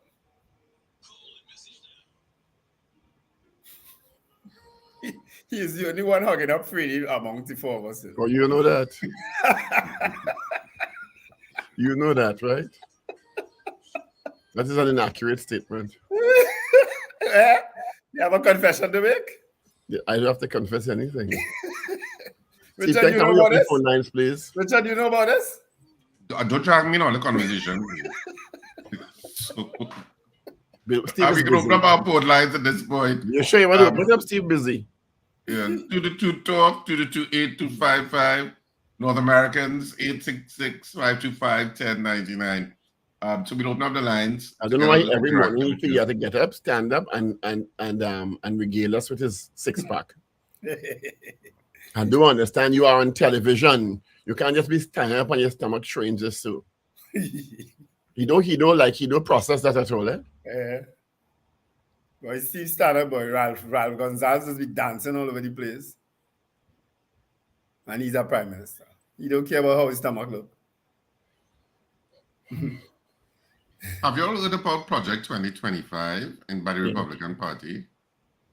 Mm-hmm. Well, I saw that come across my timeline yesterday. I didn't open it though. Yeah, I didn't know of it, and I had to read up on it. Apparently, it's been now very public in terms of this document that that the conservative side of the Republican Party, the ultra conservative side, have how should I say that they have developed with regard to a way forward that is very alarming in some of the in some of its proposals. Well, Taraji P. Henson, the actress, told the audience at the BT Awards last Sunday they should go and read that document because it has significant implication for the election on the 4th of November, is it? 5th of November? Yes, November. Yeah. And that the document is considered radical by many in terms of incursions into people's rights. But no surprise there. Donald Trump is the presumptive, but he's the nominee for the Republicans and going strong. Can we open the phone lines now, Steve? Is it possible? Yeah, let's do that now. All right. Good morning. Good morning. Yeah, good morning, gentlemen. Morning. Good morning. The answer to that question is so simple, right? Let's consider number of thousands of people waiting for approval of the FUL that may be equally qualified just as Mr. Warner. Do you think he would have gotten it in the time that he got it if he didn't get a call from the Prime Minister? So this is what you have to look at. There are thousands of people waiting for FUL. Who could determine when Mr. Warner would have gotten his? However, the Prime Minister, as his friend, called the commissioner and asked him about the status. That alone would have been a kind of course, Gary, to say, all right, I will approve it. I mean, that is your boss. He appointed you, so you will want to, entertain any kind of... Well, that's an interpretation. It may not be necessarily so. Well, I'm saying, one could infer that. The fact one can infer that. Yes, but did he ask about any other person? And one can also infer that there's several scenarios there, and that's why people are discussing it. One can also infer that maybe it was already granted and it was a follow-up call because I'm narrated Tobago, I could take it to him. Or one could also infer, well, as you said, maybe this is the person who might have to reappoint me and I may comply. Or one could also infer that I am an independent officer and I will stick to process as prescribed. There's several interpretations. Without information, we all presuming. Well, and yes, and you could always infer more that it was an influence for him to try to grant, given the number of persons waiting who qualified like Warner to be granted it. You don't know when he would have gotten it. He could have gotten it at the same time. But the fact that a call was made and the waiting list for so much years, people waiting. And you're right. And that is the issue. Yeah, and that is what makes it inappropriate. That call alone making him, to me, I see that as a request to try to entertain his application. And he was going to Tobago at the time. You can cry it for him. It is also said that he got a house built by Mr. Warner for a certain, preferential rate. And, so there's so much around that to me signals that, as against the other John public who waiting longer than Warner to get a FUL. And here it is, Mr. Warner applied when, I don't know, equally qualified. What about those before him who are equally qualified? Nobody calling on their half. They don't have any friends. You know what I mean? So that is what the inappropriate to me request was made there, I see it as that. Thank you, gentlemen. All right. All right, thank you. Again, as I said, the level of hypocrisy that exists now is amazing. I get messages from time to time from people asking about many different things, whether it's something to do with Ministry of Education, Ministry of Housing, or whatever. I personally can't help them, but I know the Minister of Education, I know the Minister of Housing, I know the Minister of Public Utilities. I would simply forward their message to the minister, or whoever, or if it's the mayor, or if it's the chairman of a corporation, and say, can you assist? We do it all the time. Why are people being so much hypocrites today? My God. Good morning, caller. Hey, morning, Steve Khan. Wendell, Stevens, Paulo Judge, Richard Ragoobarsingh, morning. Now I say, no, you're listening to this discussion. And you see the nastiness in people, boy. Gary know exactly what to do there. And not only Gary, it's a lot of people like Angel and them that know what to do. You see, when you have people who pretend to be friends with you and ask them for favors, a lady teach me something some years back. Don't kiss and tell. You know, when people fall out, wife and husband are being them, when they fall out, they say all manner of things they do and what they do. When they do that, yes. That human nature, boy. That human nature. That's why I that fella, when I really want nothing from nobody. When I just tell people, I don't want nothing from nobody. Don't do no favors for me, boy. Because in the end of the day, when we fall out, because people don't fall out, yes. And Gary and the Prime Minister fall out, right? And now we see all these things surfacing at a timing. India was just so. So there are a lot of people in that way. That's how human nature is. My man says somebody that he not the makaram, you tell me that one? That's how human beings is. So I don't bother. If I had the authority to help somebody with them, I will help them. Yes. I will help anybody. That story. Someone General Hines say that everybody have big people in high places. That was a truth statement. So I don't see no big scene of the Prime Minister asking about how the far the thing going and where the thing going. Me see nothing wrong with that. Gary and them so like little boys. How you going? All right. Thank you, Mr. Patrick. Good morning, caller. Good morning, gentlemen. Morning. Morning. Yeah, good morning. Yes. So I was in and out in terms of listening to you all, but I just wanted to point out this.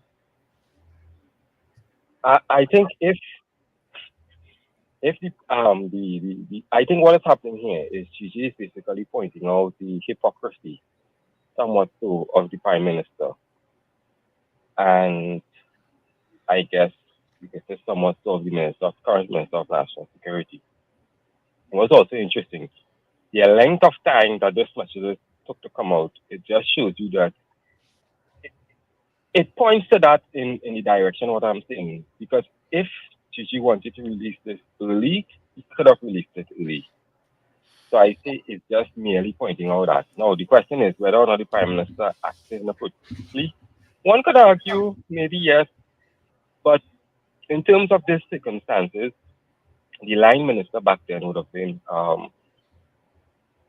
the Minister of National Security. Short Young, yes, he was the line minister. So basically, if you read the article, the Honorable Minister is saying that he's basically following up with the Commissioner of Police, who he's the line minister to, in terms of this blasting license. In terms of the Prime Minister, asking about it, and seemingly you get the answer that it was granted. I think one could assume that the other persons who were waiting, if you are alluding to that one person got 10 and another one gets 27 or 28 and the next one gets 15, if you are alluding to that and there was some seemingly favor done, one could also argue that you were acting on behalf of a friend to get a favor done in terms of the expediting of this. One could assume that something in that line. I don't think any law per se were broken. I think it was just asking and merely asking, but it's just pointing out the hypocrisy. And I want to put you all on notice that you all should be expecting to see more of these WhatsApp screenshots. All right. Yes. Thank you. Yeah, you would see more. Okay, have a good morning. You too. All the best. Good morning, caller. Good morning, gentlemen. Good morning. Let's talk mosquito. People that fill all the box drains and leave it wide open with water sitting in it 365 days for the year, complaining about mosquito, is the only country I see have drain that if you make a bad Thank you. you jump in the drain. I haven't finished, Steve. Well, we're not discussing that today. All right. Thank you. Why we can't discuss that though? Dengue is in the news. Yeah, it is in the- Why we can't discuss that? Dengue is strong in the news. Focusing on a subject. Good morning. Good morning. Wendell, you're absolutely correct. Hold on. Alexa, volume 3. Wendell, you're absolutely correct. And Mr. Trincity is also, I support Mr. Trincity. So you're telling me that the Prime Minister, based on Paul's logic, Paul, I have a question to ask you. The Prime Minister could help John Public, anybody, any public citizen, by like an example of what Wendell gave. But your personal friends who you know, you can't ask a question about it because it will be considered helping and it will be considered nepotism. Right? That is kind of being hypocritical. Right? And this is on the theory that he was granted the license. We don't know that for a fact yet. Right? So it's a bit hypocritical to assume that. Paul, I have a question for you.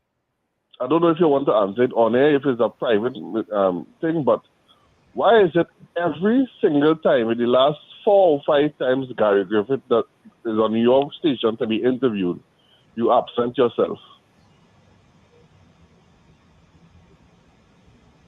Hello?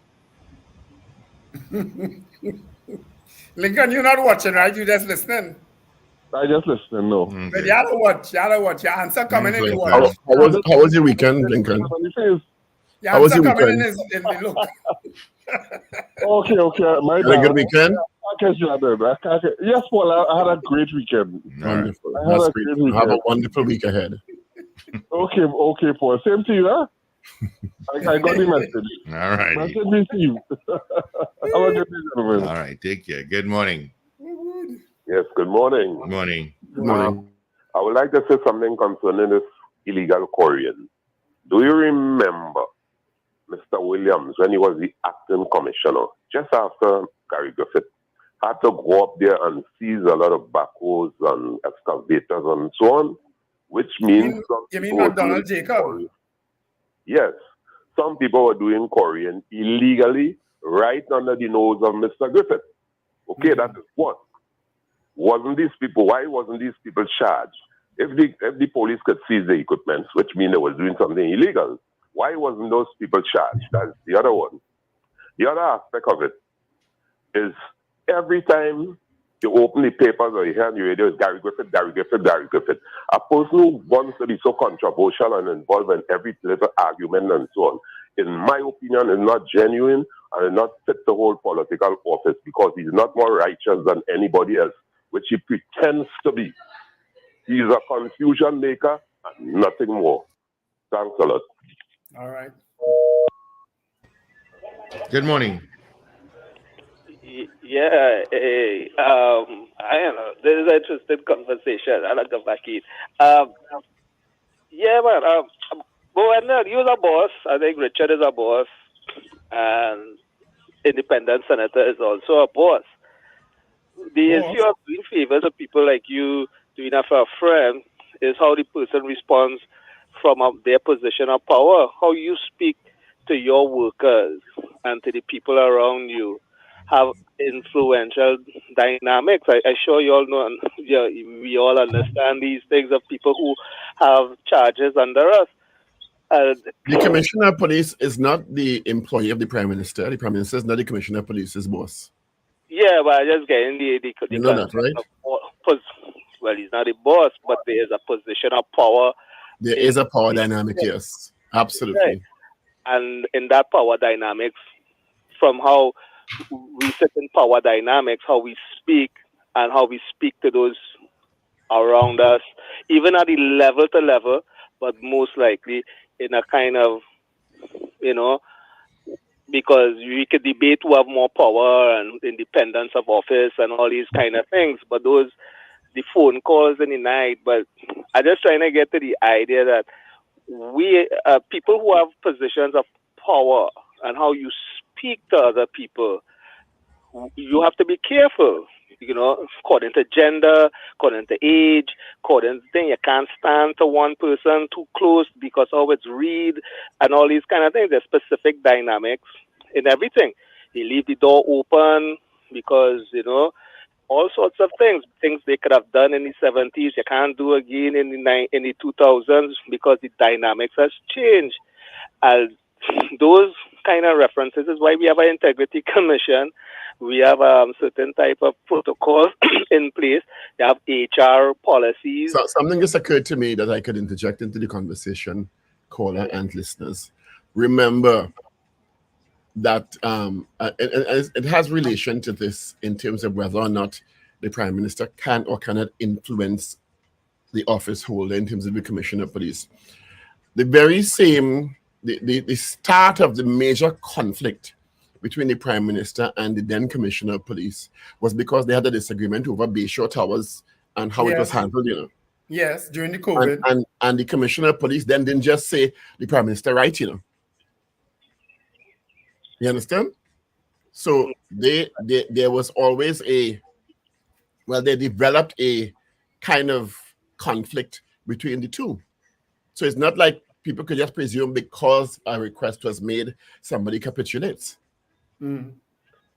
Yeah, but that is not my issue with the capitulating, or what the person does in the response.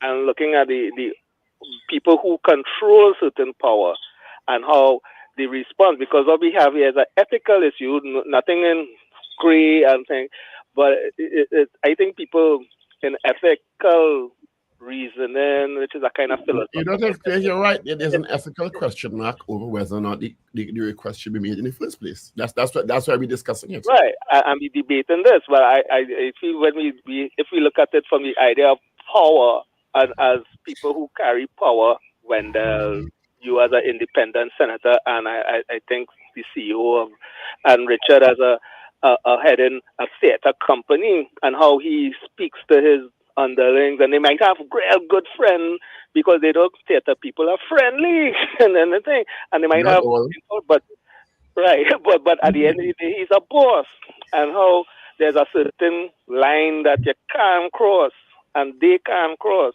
because at the end of the day, he is wielding certain power dynamics, and there's certain things he can't say or shouldn't say. By Wednesday, we wanted something else, right? Of course. But Dean, one thing I wanted to ask too is because a councillor told me in local government they cannot speak to the people in the office because it looks, if they do that in certain ways, it looks like political interference because they are politically appointed. And he said that's the problem. He said a lot of other things is the problem because I can't go in and ask the person anything. That's hogwash. Oh, okay, but that's what a councillor told me. And I said, all right. That is nonsense. A councillor will be most effective once he has an excellent working relationship with members of the administration who have to carry out the functions that the councillor needs. The other thing we need to just put into the conversation this morning is thanks, Dean. The Prime Minister made the statement about the SSA report on Wednesday in Parliament. And if I'm not mistaken, either Thursday or Friday, the US put out a very strong advisory against its citizens traveling to Trinidad and Tobago. Do you think they're related? I didn't see that US advisory. It's not the same U.S. advisory anyway. No, it was dated July 4th. No, but I'm thinking it's the same. It's the same type of advisory that was the in same place type of before. advisory, but yeah. Yeah. But they sent a release right after. You mean you don't think it's coincidental? No, because if it was the same advisory, why resend it? Right. Okay. You understand? It would already been active. They update it ever so often, but it's basically, this one is basically to me a copy and paste. And that's why I have to look at the date to see if it was different, because it had much the same content as previous advisory. But it was interesting that they chose to resend or send it slightly altered the day after that announcement was made by the Prime Minister in the Parliament. Let me tell you something I give the Prime Minister credit for being an astute politician and an astute leader. Nothing the Prime Minister is saying or doing now is by accident. The Prime Minister talking about what kind of attempts or alleged attempts were being made on this country. He's not doing that by accident. The Prime Minister exposing his government to all that happened within the last few months is not by accident. No Prime Minister does that because he wants sympathy. You're exposing yourself, your weaknesses, and your own government and so on. You will do that just so no. He's not doing that by accident. He is. Trust me, there's something more in the mortar than the person. That's what I believe, and only time will tell. All right. We do have a lot of calls coming through. Good morning. Good morning. And Richard, Dean clearly don't know how big you are. He only went to the theater thing. Good morning, caller. Are you reading under my morning, name? gentlemen. Morning to you all. Good morning. I was listening to the interview on Friday, and I wanted to know why Richard didn't pull up Mr. Griffith when he said no one was charged under the for the FUL, for the issuance of FUL. When the Prime Minister made his statement about the issuance of FUL licenses, he keeps saying that no one, for the 3 years that he was in existence, no one was charged, and that is incorrect. People are charged. People are before the court where that is concerned. Thanks. Yeah, thank you. Good morning. Good morning, caller. Yeah, good morning, gentlemen. Good morning. I want to make an analogy, especially for Wendell, with respect to this appropriateness. I remember when ATC were doing evictions for tenants who were in arrears and so on, the present Minister of Housing, it was being done in her area. She wasn't the Minister of Housing. And when they were going to evict, she made a call and said, hold your hand. And they didn't worry to evict. Is that appropriate, Wendell? You say you making an allegation that nobody could justify, or well, nobody could verify. Verify. Are you know that personally? Verify it. You know that you're from ACC. I know of the event, Wendell. That it happens. No, I don't know. You see, you're using an analogy, but you're saying something as if it's a fact. It is a fact, because are you saying you don't know that when you're going to evict that MPs make calls to hold their hand? You don't know that? You're not aware. I would imagine. Do you have a specific example that you're talking about, or you talking hypothetically? She was evicting in the MP area in Aruka, the present Minister of Housing. She would have made a call because the person would have called them and said, look, they're coming to evict me. That happens. You're saying that happens as if it's a hypothetical. Do you know of a specific instance that you have evidence to support? Yes, I'm saying I know it happened. I went with Vilma Saucer, and when the whistleblower name, I went go there. I'm just saying it has happened before, and I'm sure that minister now will have done that, and they hold their hand from evicting the person. No, caller. That happens when that? Caller. You zeroing in on one person. You asking me if that happens? I am sure it does. No. I'm saying you're not aware that happens. I'm saying there was an instance. Let me finish. That happened. Let me finish. You are zeroing in on a particular instance where you don't even know if somebody tell you that. Oh God. You want the whistleblower? No, I'm asking you. You don't know for sure. Somebody tell you that happened. Is that what I you're know saying? for sure because I'm saying you could go and ask if she ever did it. No, well, In the PNM, you're close to her. Hold on. I'm agreeing with you that I'm sure MPs, whether opposition or in government, would make a call to try to save or help somebody. I'm sure that happens. Right. And is it appropriate to hold an arrears for over whatever thousands they owe? And no argument there. I don't even know that the MP and they have gone through the process. Right. And the call was made to stop the eviction. Is that appropriate? But you are zeroing in on one particular person and on one particular incident that you can't verify. That's my problem with you. Because I know it happened. Okay. Whether hypothetical, I know it happened. You could go and verify it. Ask if she ever made a call like that. I don't have to verify that. I'm sure all MPs have done it. Well, okay, I'm saying if they do, whether it's opposition or PNM, it's inappropriate. The question was inappropriate. It's inappropriate for somebody to represent the constituency? How is that? To stop an inappropriate for $50,000? Well, I don't know the figures. You're just calling figures out your head. It is when there is over millions that the HDC in arrears from tenants. You aware of that? Yes, caller. Well, all right. And they're now trying to recover. And people went to pay and so on. So they're trying to correct the errors. But this same person who you're accusing, who was on a platform the other day, said that the people need to come and pay. So I don't understand your point. Because she's the minister now, Wendell. She's the minister now, so she has to go with that. Okay. All right. She wasn't minister at the time, but it was in her constituency. So she was appealing for one of her constituents. And you think that's wrong? So is that appropriate for the minister to call to stop the eviction when the person in arrears for so much money in paying? No, you're saying two different things. Institute now? Well, you're saying two different things. You say that as an MP, she stopped the eviction. Is that what you're saying? She called, and the eviction was stopped.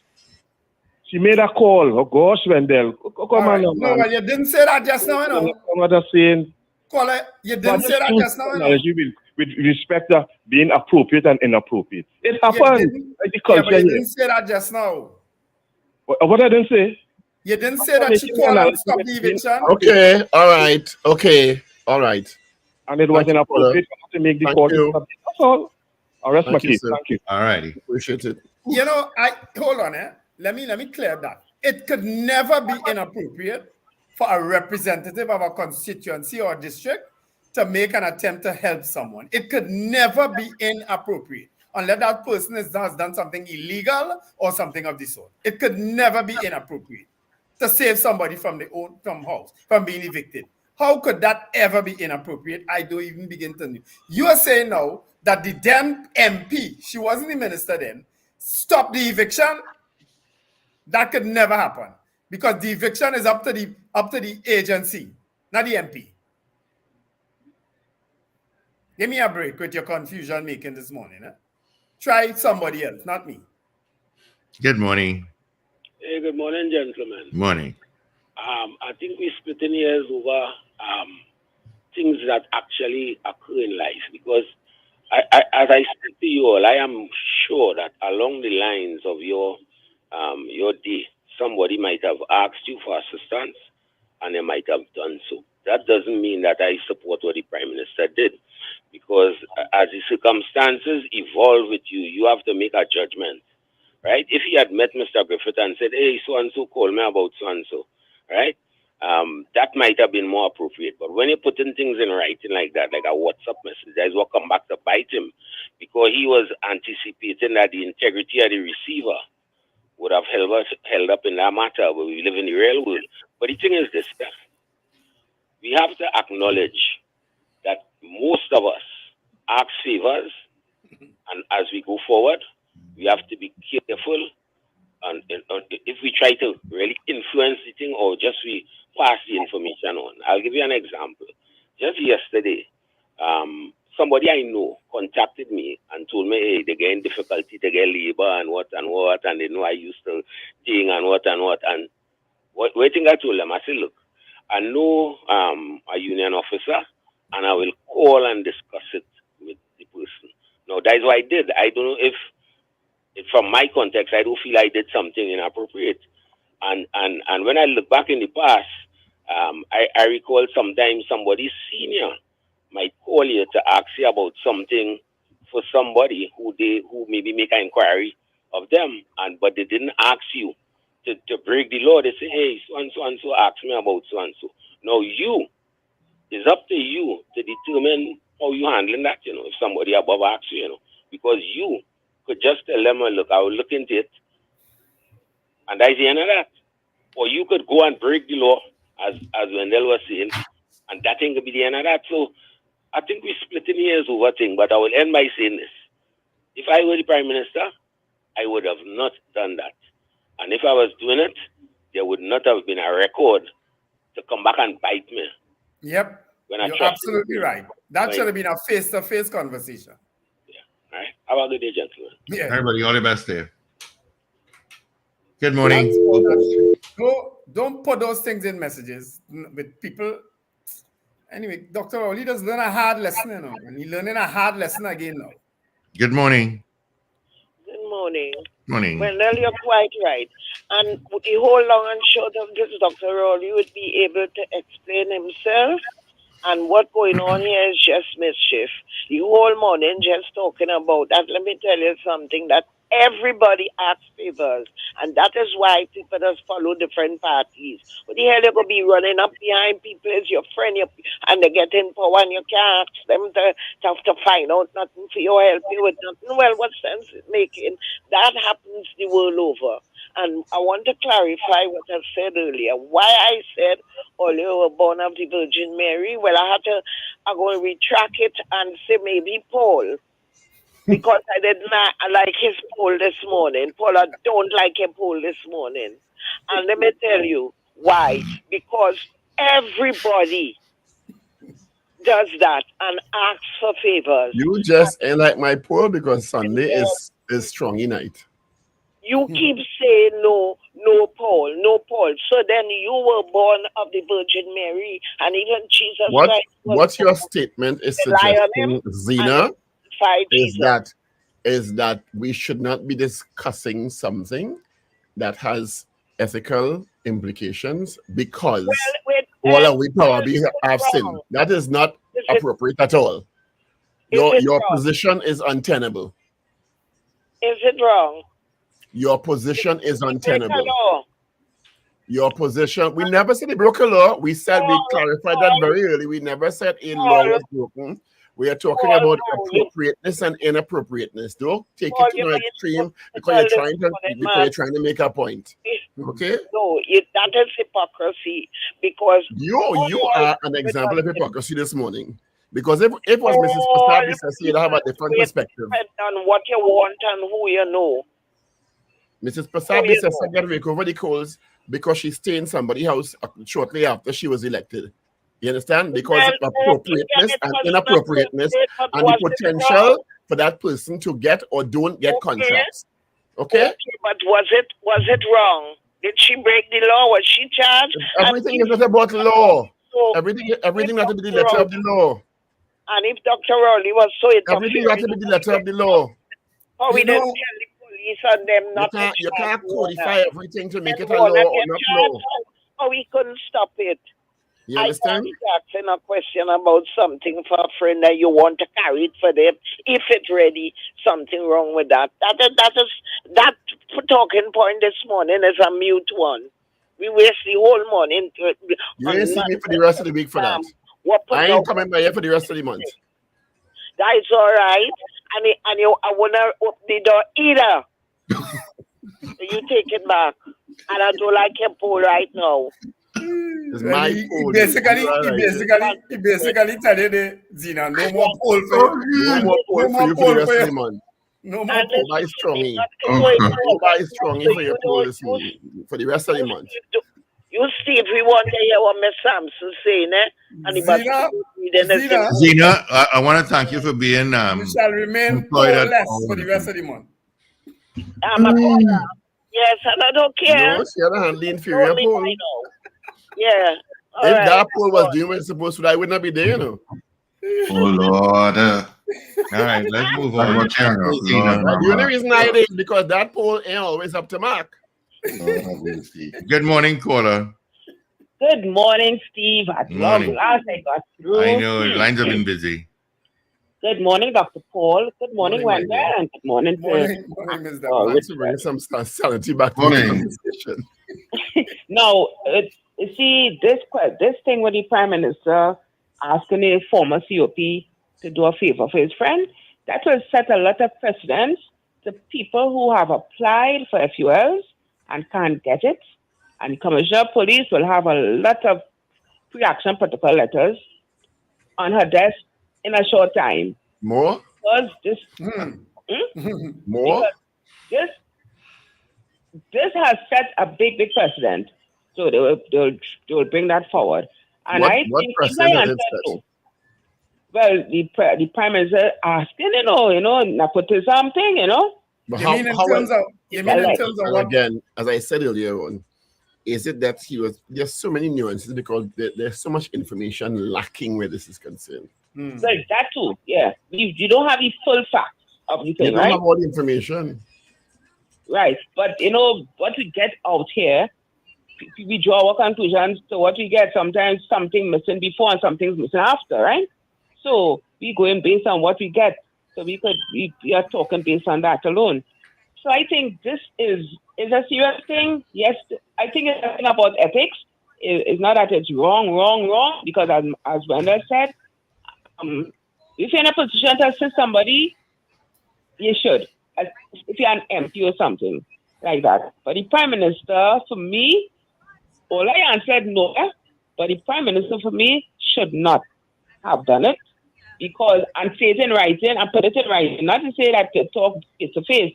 You see that paper, that trail of that paper trail, that is what I find is real important. So how come the Express got it now? Is it that Griffith now going to got all these other emails that the Prime Minister had the last 3 years he was commissioner when things are not going right for him? If the Prime Minister says something against him or anything like that? Well, when we interviewed him a while back, but Paul and I put the question in, send the information you want. He never did send it for us. Yeah. And before I close, Steve, please, just get Mr. Gary Griffith on for a few minutes and not 45 minutes. Please. 4 to 5 minutes, you said, instead of 45? Butcher was the only one. Butcher was the only one who was there to question him Wendell and Mr. Dr. Paul, right? So 45 minutes too long for one person asking question, right? And he's saying 4 to 5. We'll do 4 to 5 next time instead of 45. 4 to 5 is correct, not 45. 4 to 5. Right? So Let me check my phone. All righty. Okay. All right, gentlemen, this is where we're going to wrap it up for this Monday. You all have a wonderful day and week ahead. Be blessed. Oh, yes. Folks, have an absolutely fantastic day. Be careful on the roads. Look out for the young ones. Remember to let go and let God. Theaters on this weekend. On Sunday at 6:30 p.m. at Napa. Love is a Walk. The final show is on this weekend, this Sunday, July 14th at 6:30 p.m. One show, the final show. Tickets available at the Napa box office and all our usual outlets like K-Squared Fashions and Electronics, Ariba, Jabili Rawin, Tunapuna, and Tony's Florals, Val Park, and of course, Sharpley Auto Services. So get your tickets early. I know tickets have been selling since the last week. So get your tickets. It's the final show. I'd be so sad to finish this show. It has been so much fun. Love is a walk. Have a fantastic day, whatever you do on this Monday morning. And remember to smile and laugh. It's great for your health.